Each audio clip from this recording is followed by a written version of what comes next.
4, 3, 2. How does the queen? She swoons to see them bleed.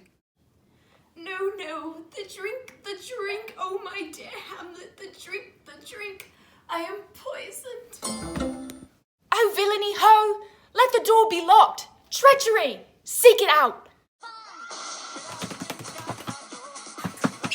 It is here, hamLIT. hamLIT, thou art slain.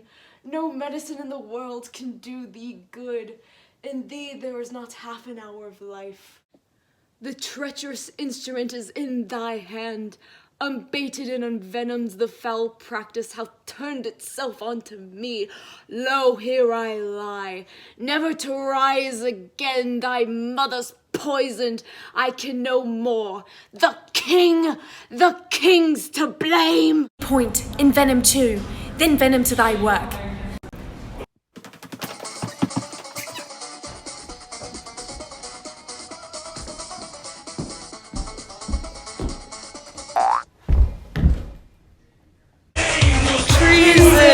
Treason! Oh, yet defend me, friends. I am but hurt. Hear thou incestuous murderous damned Dane, drink off this potion. Is thy union here? Follow my mother.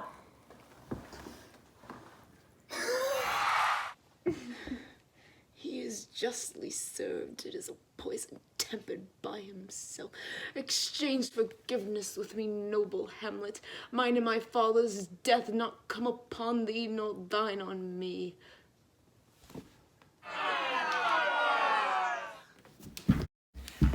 Heaven make thee free of it. I follow thee. I am dead, Horatio. Wretched queen, adieu. You that look pale and tremble at this chant, that are but mutes or audience to this act.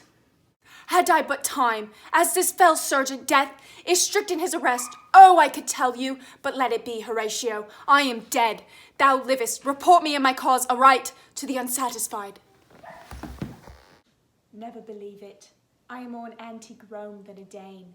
Here's yet some liquor left. Well, what you just witnessed, if you couldn't have guessed, was the final death scene of hamLIT. This scene disrupts into chaos. As political corruption boils, it leads to the downfall of the state. Within this excerpt, 4 main characters died, along with Robin Williams off screen. Each death is reflective of how the character lived their lives. First up, Gertrude. Gertrude only has 2 lines for her death. Ophelia, the only other woman of the play, dies off screen. This shows the disparity of importance between men and women in both the time the play was written and of the story itself. Back when Shakespeare was still alive, all the roles, even the women's roles, were performed by male actors. And throughout the entire play, women are supposed to be seen as being obedient to the men. To give a little context, before Eclipse started, Claudius tells Gertrude not to drink. Despite this, hamLIT still allows his mother to drink. Although he is arguably mad, hamLIT is not dumb, and was likely able to reason why Claudius wouldn't want Gertrude to drink. This goes to show he is still unsure if she was aware of the scheme to murder his father. After she dies, hamLIT continues to insult his mother, calling her a wretched queen, revealing that he both has little respect for his mother and women in general. Ironically, Claudius was also poisoned, just like Gertrude. He was the one who started everything by poisoning the old king. He has another connection to poison when, again, Claudius tries to lie about the reasons for Gertrude's sudden illness when he says she swoons to see them bleed. Shakespeare cleverly writes to the old expression, of course not as old as Shakespeare, let the punishment fit the crime. Claudius does not have an honorable death. He is cowardly and shrewd until his final breath. Claudius also has the most brutal death in the entire play, because on top of being poisoned, he was also stabbed, or bonked in our case. Once again, Shakespeare argues that the universe serves justice for the sins Claudius committed. Next up on the hit list is Laertes. Laertes was put in a very similar situation as hamLIT, but reacted in anger rather than madness. His downfall was in trust in Claudius, so it is only fitting that he would die from the unbaited and envenomed sword he and Claudius schemed to murder hamLIT with. Laertes' death is unique in the fact that it is the only person in the play to have some sort of a final redemption arc. In his final breath, Laertes asked to exchange forgiveness with hamLIT.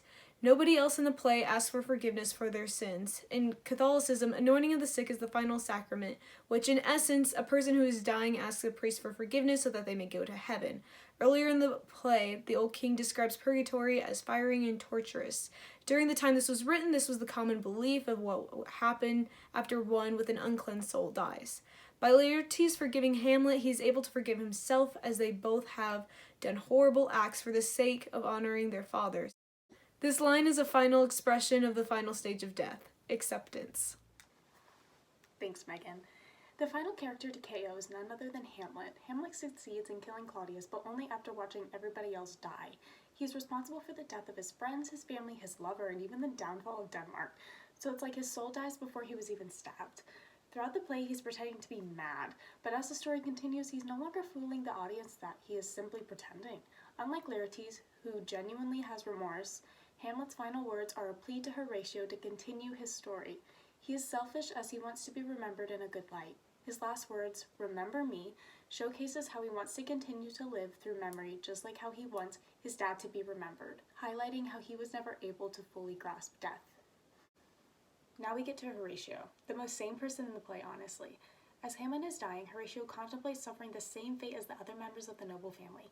As he takes the chalice to his lips, Hamlet pleads to tell his story to the people of Denmark, seen off screen, and Horatio withdraws the chalice from his lips. Horatio has always been beside Hamlet and aids him in almost everything he does. We continue to see this loyal bond between the two, even up to the death scenes. Horatio values Hamlet so much that he is willing to take his life for him. In the end, Horatio doesn't end his life. Instead, he continues to follow Hamlet, even after death.